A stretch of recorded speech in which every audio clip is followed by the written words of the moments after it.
By October 1944, Japanese Admiral Jisaburo Ozawa stared at reconnaissance photos of just one American anchorage and counted 12 aircraft carriers, more than his entire remaining fleet. And the horrifying realization hit him. This wasn't even half of what the Americans had built. Within months, Japanese admirals would confess in captured documents that American carriers outnumbered theirs 15-1, a ratio so crushing it meant Japan had been fighting an unwinnable war from the very beginning. But here's what haunts history. If Japanese intelligence had accurate numbers on American industrial capacity before Pearl Harbor, and they did, why did they choose to attack anyway? Before we jump back in, tell us where you're tuning in from. And if this story touches you, make sure you're subscribed, because tomorrow I've saved something extra special for you. The morning sun rose over Tokyo Bay on December 8, 1941, and the entire nation of Japan celebrated like never before. Radios crackled with news that seemed impossible just hours earlier. Japanese carrier aircraft had struck the American naval base at Pearl Harbor in Hawaii, and the damage reports sounded like something from a fever dream. Battleships capsized, aircraft burning on runways. The American Pacific Fleet crippled in a single morning. In the streets of Tokyo, crowds gathered around loudspeakers and cheered until their voices went hoarse. Admiral Jisaburo Ozawa stood on the deck of his flagship and allowed himself a rare smile. Japan had 10 fleet carriers, the most powerful striking force the world had ever seen. America had only 7 carriers, and now several of their battleships would never sail again. The math seemed simple. Japan would win this war quickly, before America's factories could change the balance. The Japanese people had been told for years that this moment would come. Their government explained that Japan needed resources to survive: oil from the Dutch East Indies, rubber from Malaya, rice from Indochina. America and Britain were strangling Japan with trade embargoes, cutting off the lifeblood of the nation. The only choice was to strike first, strike hard, and secure the resources Japan needed. The propaganda ministries worked day and night to spread a comforting message to every household. Yes, America was wealthy, but Americans were soft. They loved luxury and comfort. They would never endure years of sacrifice and hardship.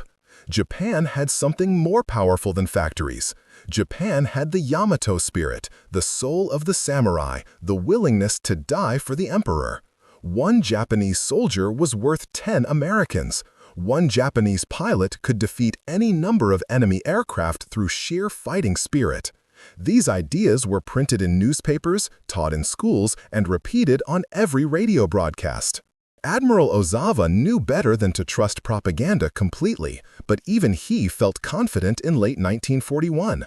His pilots were the best in the world, trained for years until they could land on a carrier deck in total darkness. His ships were modern and powerful. The Americans had good equipment too, but their training was rushed and their tactics were outdated. When the war began, Japan swept through the Pacific like a typhoon. Hong Kong fell in weeks. Singapore, the great British fortress, surrendered in humiliation. The Philippines came under Japanese control. American and British forces retreated everywhere. By spring of 1942, the Japanese Empire stretched from the borders of India to the islands approaching Australia. The war seemed to be going exactly according to plan. Then came June 1942, and everything changed near a tiny island called Midway. American codebreakers had figured out where the Japanese fleet would strike next, and American carriers were waiting. In one terrible day, 4 Japanese fleet carriers went to the bottom of the Pacific Ocean. The Akagi, Kaga, Soryu, and Hiryu all sank, taking with them hundreds of irreplaceable pilots and crew. Ozawa received the news in his quarters and felt his stomach turn to ice. Losing 4 carriers in one battle was catastrophic. These were not small escort ships. These were the heart of Japan's striking power, massive vessels that took years to build and cost more than entire cities. But Ozawa told himself that Japan would recover. New carriers were under construction. Pilots could be trained. The war would continue. What happened over the next year made no sense at all. Japanese shipyards worked around the clock and managed to complete 2 new fleet carriers by the end of 1943. 2 carriers in 18 months represented an enormous effort. Steel was rationed throughout Japan. Families donated metal cooking pots to be melted down for the war effort. Every sheet of aluminum was precious. Every skilled worker labored 6 days a week. Building even 2 carriers felt like a miracle of national sacrifice. Then the intelligence reports started arriving from the Pacific. American carriers were appearing in battle after battle. New ships with names like Essex and Yorktown and Intrepid. At first, Ozawa thought the reports had to be wrong. Perhaps the Americans were moving the same carriers around and fooling Japanese reconnaissance. But the photographs told a different story. Different hull numbers, different configurations. These were new ships. In late 1943, Ozawa attended a staff meeting that would haunt him for the rest of his life. An intelligence officer stood at the front of the room with a stack of reports gathered from multiple sources. Neutral observers in South America, diplomatic cables intercepted and decoded, aerial reconnaissance photos taken at great risk by Japanese scout planes. The officer began reading numbers in a flat, emotionless voice. The Americans had commissioned 6 new Essex-class fleet carriers in 1943, 6 carriers the size of the ones Japan had lost at Midway. But that was not all. The Americans had also built over 30 escort carriers, smaller vessels designed to protect convoys and provide air support for invasions. Japan had 2 carriers. America had built nearly 40. Ozawa stared at the intelligence report in his hands and read the same numbers over and over. The paper detailed American shipyard capacity, and the figures seemed like fantasy. The Americans had shipyards on both coasts. They were using something called prefabrication, building sections of ships and factories far from the ocean and then assembling them at the docks. They had thousands of workers trained in a new technique called welding that was faster than the riveting method Japan used. The report estimated that America would have over 100 carriers of all types in service by 1945. 100 carriers! Ozawa looked up at the other officers in the room. Nobody spoke, nobody moved. The silence felt heavy enough to crush them all. This could not be accurate, Ozawa thought, but deep in his chest he felt a cold certainty growing. The numbers were real, and if they were real, Japan had already lost the war. The reconnaissance photographs arrived at Admiral Ozawa's headquarters in early 1944, and he spread them across his desk with hands that trembled slightly. The images showed Ulithi Atoll, a small coral ring in the western Pacific that the Americans had turned into their main forward anchorage. Ozawa counted the carriers visible in the photographs. 6 fleet carriers sitting at anchor, 8 more in the distance.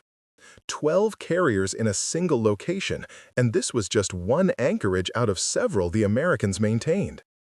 He called for his intelligence staff and asked them to count again, hoping he had made a mistake. They counted and confirmed his numbers. 12 carriers. Japan's entire remaining fleet consisted of 6 operational carriers spread across the entire Pacific. The Americans had twice that number resting in one peaceful lagoon. The intelligence briefings became harder to sit through each month. An officer would stand at the front of the room with updated numbers, and each report was worse than the last. By the middle of 1945, the Americans would have completed over 100 carriers of all types. Fleet carriers like the Essex class could carry 90 aircraft each. Light carriers converted from cruiser hulls. Escort carriers built on merchant ship frames to protect convoys and support amphibious landings. The officer explained that American shipyards were building these escort carriers in less than 4 months from start to finish. 4 months. Japan's newest fleet carrier, the Taiho, had taken over 3 years to complete, and she had been sunk by a submarine just months after entering service. Ozawa did the math in his head. In the time it took Japan to build 1 fleet carrier, the Americans could build 9 or 10. The technical manuals told an even more disturbing story. When Japanese forces captured American equipment or recovered it from crashed aircraft, everything was sent to Tokyo for analysis. Ozawa read the reports with growing despair. American carrier aircraft were built with aluminum alloys that Japan could barely produce in small quantities. Every American plane had a sophisticated radio as standard equipment. The fuel tanks sealed themselves automatically if punctured by bullets, protecting the pilot and preventing fires. Japanese aircraft designers had removed weight wherever possible to increase range and maneuverability. Radios were basic, armor was minimal, fuel tanks were unprotected. When an American plane was hit, the pilot often survived. When a Japanese plane was hit, it usually exploded. The contrast was not about courage or skill. It was about resources, about a nation that could afford to protect its pilots and another nation that could not. The small details revealed the depths of American abundance in ways that seemed almost insulting. Intelligence reports described American supply ships that carried ice cream making equipment to the fleet. Ozawa read this report 3 times, certain it must be enemy propaganda designed to damage Japanese morale. But multiple sources confirmed it. The United States Navy had refrigeration vessels that traveled with the fleet and produced ice cream for the sailors. Ice cream. Japan was rationing rice to the point where civilians were eating sweet potatoes and acorns to survive, and the Americans were serving ice cream to their sailors in the middle of the Pacific Ocean. Admiral Takejiro Onishi read the same report and laughed bitterly. "We are fighting a nation that brings dessert to war," he said. "What does that tell you about their industrial capacity?" The operational differences became impossible to ignore during every battle. American task forces operated continuously without returning to port. They had developed something called underway replenishment, where tankers and supply ships would pull alongside carriers in the middle of the ocean and transfer fuel, ammunition, and food while both vessels were moving. Japanese ships had to return to port for resupply, and every voyage home burned precious fuel oil that Japan could barely afford. The Americans were bringing fuel to their ships. Japan was bringing ships to the fuel. Each American task force had its own floating supply train that allowed it to stay at sea for months. Japanese fleet operations were measured in days or weeks before ships needed to refuel. Captured American newspapers arrived through neutral countries and intelligence networks, and they painted a picture of life that seemed like science fiction to Japanese officers. The newspapers showed advertisements for war bonds, but also advertisements for new cars, kitchen appliances, and luxury goods. American civilians were being asked to sacrifice, but their sacrifices looked like abundance compared to Japanese military rations. One newspaper showed an advertisement encouraging people to buy Coca-Cola to refresh themselves after working in war factories. Ozawa stared at this advertisement for a long time. The Americans had carbonated soft drinks in such abundance that they advertised them during wartime. Reports even claimed that the Navy had Coca-Cola bottling equipment on some supply ships. Admiral Onishi saw these reports and shook his head in disbelief mixed with admiration. "They are not just fighting us," he said quietly. "They are fighting us without even slowing down their normal way of life." Preparing and narrating this story took us a lot of time, so if you are enjoying it, subscribe to our channel. It means a lot to us. Now, back to the story. The Battle of the Philippine Sea in June 1944 turned theory into brutal reality. The Americans brought 15 fleet carriers to the battle. Japan managed to gather 9 carriers, scraping together every operational vessel in a desperate attempt to stop the American advance. The battle became known as the Great Marianas Turkey Shoot because American fighters massacred Japanese aircraft like hunters shooting birds. Over 600 Japanese planes were destroyed in 2 days of fighting. American losses were 123 aircraft. The kill ratio was almost 5 to 1 in favor of the Americans. 3 Japanese carriers went to the bottom. American carriers were barely scratched. Ozawa commanded the Japanese forces in that battle, and he watched his air groups fly away and never return. The Americans had better planes, better pilots, better tactics, and so many carriers that losing a few aircraft meant nothing to them. They could replace losses in weeks. Japan needed years. After the battle, Ozawa wrote a report to the High Command that would later become famous for its honesty. "We are not fighting a nation," he wrote. "We are fighting an industrial phenomenon beyond our capacity to counter." The words felt inadequate even as he wrote them.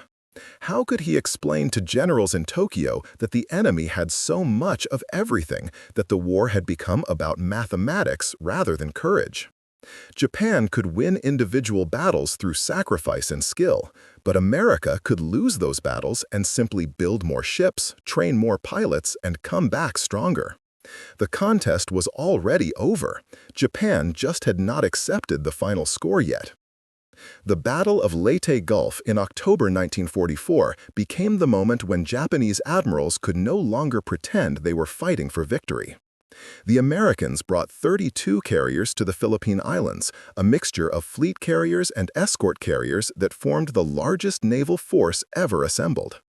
Japan managed to scrape together 4 remaining fleet carriers, and the plan was to use them as bait, to lure the American carriers away while Japanese battleships snuck through and attacked the landing beaches. The 4 carriers were decoys, sacrificial pieces in a desperate gamble. Ozawa commanded those carriers knowing they would probably never return home. The plan failed. The carriers were sunk as intended, but the battleships were driven off before they could reach the beaches. Japan lost 4 carriers, 3 battleships, 10 cruisers, and 11 destroyers in 4 days of fighting. The Americans lost 1 light carrier and 2 escort carriers. After Leyte Gulf, Japan had no operational carrier fleet left at all. The Americans had dozens of carriers still in service and more arriving from shipyards every month.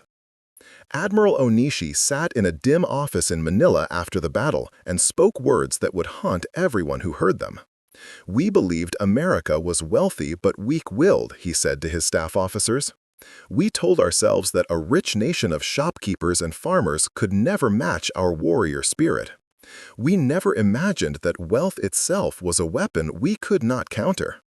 They did not need to be as brave as us. They just needed to build faster than we could sink their ships, and they did exactly that." The room fell silent after Onishi spoke. Everyone knew he was right. Everyone had known for months, perhaps years, but hearing it said aloud felt like watching a dam break. The ideology that had sustained them through years of war crumbled in that moment. Spirit did not matter when the enemy had 15 carriers for every one of yours. In late 1944, a group of senior admirals met privately in Tokyo to review the intelligence failures that had led Japan into this catastrophe. They laid out documents from 1940 and 1941, reports that had been available before Pearl Harbor. American gross domestic product in 1941 was 10 times larger than Japan's. American steel production was 12 times larger. American oil production was 100 times larger. The numbers had been available to anyone who wanted to see them. Japanese intelligence had accurately reported American industrial capacity. The admirals had received detailed briefings about American shipyards, aircraft factories, and training facilities. Every metric had been available, clear, and undeniable. So why had Japan attacked anyway? The admirals looked at each other across the table and struggled to find answers. They had seen the numbers but chosen not to believe them. The alternative was too terrifying to accept. If the numbers were real, if America truly had that much industrial power, then Japan could never win a long war. So they had convinced themselves the war would be short, that American will would break, that spirit would triumph over steel. One admiral pulled out his personal diary from 1941 and read entries aloud to the group. The passages described meetings where officers had discussed American weakness and Japanese strength. The diary quoted generals who said Americans loved comfort too much to fight. It described how the Japanese military had focused only on the information that supported the decision to go to war while ignoring everything else. "This was not an intelligence failure," the admiral said quietly. "This was willful blindness." We saw what we wanted to see because the truth was unbearable. Another admiral nodded and added his own observation. The Yamato spirit, the samurai code, the whole foundation of our military culture told us that will and courage could overcome material disadvantage. We believed our own propaganda so deeply that we stopped seeing reality. American abundance did not just defeat us on the battlefield. It exposed the lie we had been telling ourselves about what war had become in the modern age. Admiral Ugaki, who had served on Yamamoto's staff and survived multiple battles, wrote in his diary during the final months of the war. His words captured the transformation happening in the minds of Japan's military leaders. They did not just outfight us, Ugaki wrote. They outproduced us to the point where our fighting became irrelevant. I watched our pilots die with courage that would make the ancient samurai weep with pride. I saw our sailors go down with their ships singing the national anthem. None of it mattered. The American strategy was not to match our courage. It was to absorb our attacks and then bury us under a mountain of ships and planes we could never hope to match. They lost carriers at Coral Sea and Midway, and they built more. We lost carriers, and we could never replace them. That is not a battle. That is mathematics. The way Americans fought revealed a completely different understanding of war. Japanese doctrine emphasized attack and aggression, even at the cost of heavy losses. Pilots were trained to press home attacks regardless of danger. Ships were designed for offensive power rather than defense. The assumption was that Japanese forces would win quickly through superior fighting spirit. American doctrine was the opposite. American pilots were rotated home after a certain number of missions to become instructors. Experienced crews were too valuable to risk unnecessarily. Ships were designed with damage control as a priority, with multiple backup systems and armor to protect the crew. American admirals were willing to retreat and regroup rather than fight to the death in a losing battle. To Japanese officers raised on the samurai code, this looked like cowardice. But as the war continued, they began to understand it differently. The Americans were fighting a sustainable war. They were protecting their most valuable resource, which was trained personnel, because they understood that skills took longer to build than ships. Japan was burning through irreplaceable pilots and sailors in suicide attacks, while America was creating a system that would last for years. On New Year's Day 1945, Japan had fewer operational carriers than when the war started. 4 or 5 carriers remained in service, most of them damaged or unable to launch full air groups because there were no trained pilots left. America had over 100 carriers operating in the Pacific. The ratio was not just 15-1. The ratio represented something deeper. It showed the difference between two nations, two economies, two philosophies of war. In interrogation rooms after the war ended, in written statements and spoken interviews, Japanese admirals would cite this ratio again and again, 15-1. The number became shorthand for everything they had learned too late. "We fought bravely," they would say. "We died with honor." But we never understood what war had become. We thought we were fighting battles. They were fighting an industrial process. And in an industrial process, the side with more factories always wins. Admiral Jisaburo Ozawa survived the war, though survival felt strange when so many of his colleagues and subordinates had died. Admiral Takejiro Onishi did not survive, but not because of enemy action. On August 16, 1945, one day after Emperor Hirohito announced Japan's surrender over the radio, Onishi performed ritual suicide in his office. He used a traditional blade and refused medical help, taking many hours to die. He left behind a letter apologizing to the souls of the pilots he had sent on kamikaze missions. Onishi had believed that suicide attacks were Japan's last weapon against overwhelming American power. But even that desperate tactic had failed to change the outcome. Ozawa read about Onishi's death and understood it completely. Some truths were too heavy to live with. The knowledge that your entire worldview was built on illusion, that you had sent thousands of young men to die for a cause that was doomed from the start, created a weight that crushed some men entirely. Ozawa returned to Japan in late 1945 and stepped off a train in Yokohama to find a country he barely recognized. American bombs had turned entire cities into fields of ash and rubble. Tokyo had been burned by firebombing raids that killed more people in a single night than the atomic bomb that destroyed Hiroshima. The two atomic bombs had ended the war, but conventional bombing had already destroyed most of Japan's industrial capacity and urban housing. Millions of people were homeless. Food was scarce to the point of starvation in many areas. Children with swollen bellies from malnutrition sat by the roadside. The contrast with what Ozawa knew about America's situation was almost too much to process. America had fought a war on two fronts, defeated Germany and Japan simultaneously, and American civilians had never missed a meal. Japan had focused everything on one war and lost so completely that the nation faced extinction. The American occupation forces arrived with the same abundance that had characterized their military operations. Liberty ships, the mass-produced cargo vessels that America had built by the thousands during the war, now sat in Japanese harbors unloading food aid. Powdered milk, canned meat, rice, and flour poured into a starving nation. Ozawa stood on a dock in Yokohama and watched American soldiers directing the unloading operations. The same industrial capacity that had buried the Imperial Navy under a wave of carriers was now feeding the Japanese people. American trucks, the same type that had supported invasions across the Pacific, now delivered supplies to refugee camps and feeding stations. The abundance was impossible to ignore.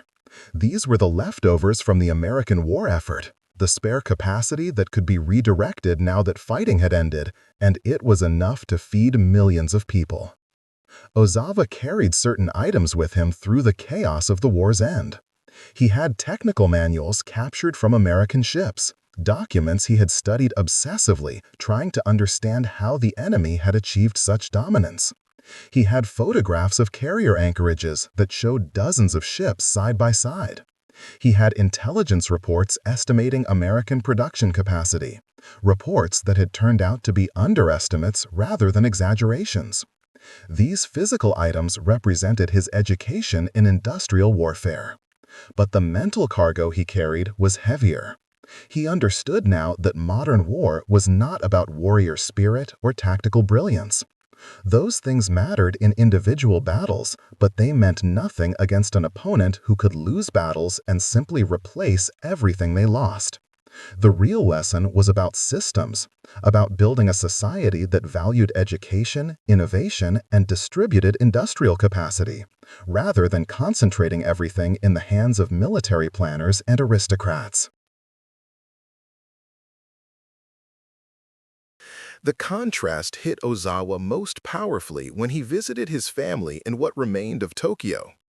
His children, thin from years of rationing and now from near starvation in the war's aftermath, asked him questions he struggled to answer. "How did we lose, Father?" The older children remembered the victory celebrations after Pearl Harbor. They remembered being told that Japan would win quickly and gloriously. Ozawa sat with his family in a house that had survived the firebombing by luck alone and tried to find words that would make sense to children. "We fought the war we wanted to fight," he finally said. "We imagined war as it had been in the past, with samurai facing each other in honorable combat. But America fought the war that existed, the war of factories and supply chains and sustainable operations. We valued courage. They valued systems. Both are important, but in a long war, systems always win." Walking through the ruins of Tokyo in early 1946, Ozawa saw evidence of American power everywhere. B-29 bombers had done this damage, aircraft built by the thousands in factories across America. Each B-29 was a technological marvel, pressurized to fly higher than Japanese fighters could reach. carrying tons of incendiary bombs designed specifically to burn Japanese cities. The same nation that built over 100 aircraft carriers had also built nearly 4,000 B-29 bombers. Japan had managed to build fewer than 100 of its own heavy bombers during the entire war. The scale of the difference was visible in every destroyed block, every burned-out building. This was not the result of better tactics or braver crews. This was pure industrial dominance translated into destruction. The American occupation surprised Japanese civilians and military officers alike with its relative generosity. General Douglas MacArthur arrived as the occupation commander with authority to reshape Japanese society from the ground up. Ozawa expected harsh treatment, perhaps mass executions of military leaders, certainly poverty and suffering imposed as punishment. Instead, the Americans began rebuilding infrastructure. They brought in food to prevent famine. They established democratic institutions and wrote a new constitution that prohibited Japan from maintaining offensive military forces. The occupation was not gentle, and many aspects were deeply humiliating for a proud nation. But it was nothing like the brutal occupations Japan had imposed on China, Korea, and other conquered territories.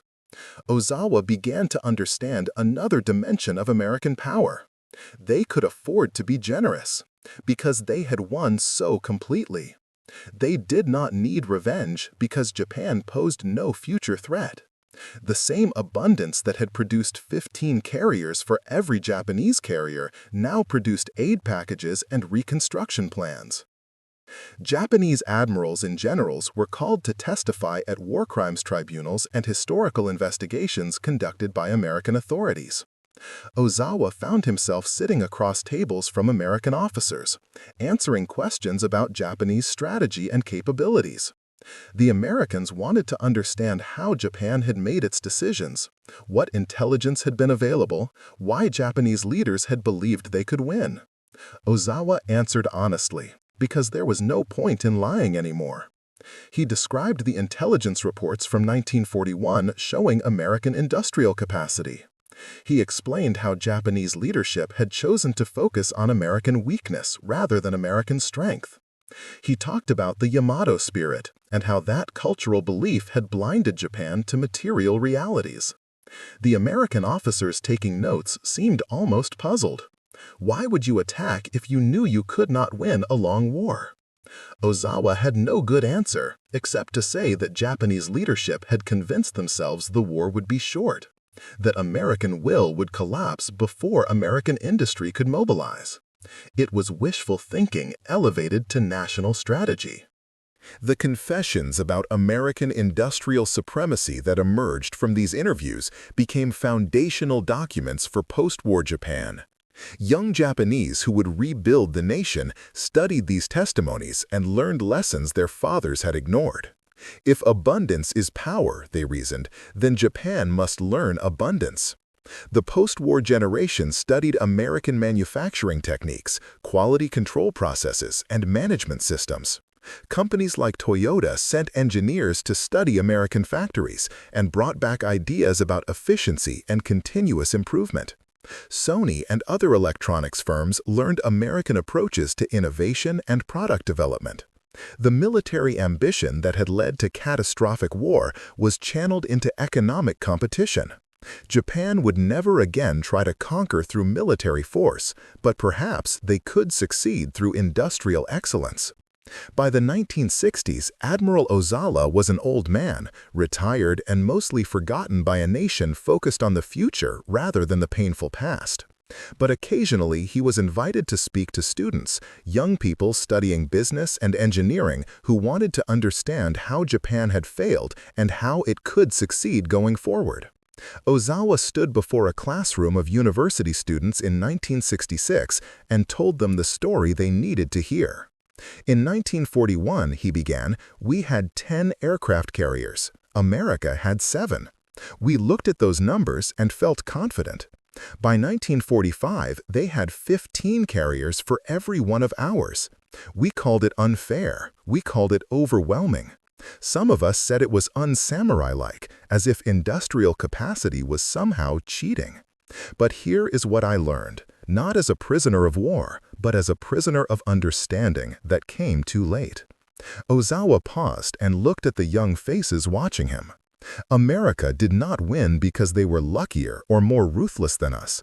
They won because they built a society where a farmer's son could become an engineer if he had the talent. They built a system where innovation was rewarded regardless of social class. Their industrial capacity was not concentrated in a few massive plants controlled by the military. It was distributed across thousands of factories, each one contributing to the whole. When we bombed one American factory, 10 others kept producing. When they bombed our factories, we had no backups. He continued, his voice growing stronger. They had ice cream ships while we rationed rice.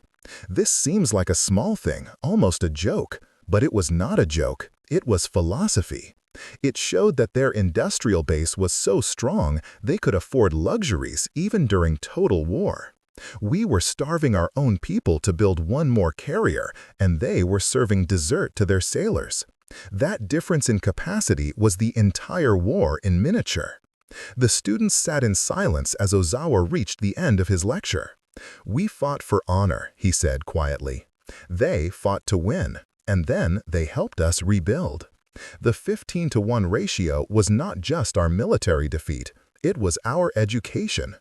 Perhaps in losing the war so completely and having our illusions stripped away so brutally, we learned how to approach peace. You students are building a new Japan, one based on industrial excellence and innovation rather than military conquest. You are applying the lessons we learned when carriers darkened every horizon and we finally understood what power meant in the modern world. Build well, build sustainably, build systems that can last and grow. That is the real victory, the one we lost in 1945, but might still achieve in the decades ahead. Ozawa left the classroom that day and never spoke publicly about the war again. He died in 1966, having lived just long enough to see Japan's economic recovery begin in earnest. The lessons he described, learned at such terrible cost, became part of Japan's post-war identity. The nation that had believed warrior spirit could overcome industrial capacity became a nation that mastered industrial capacity itself.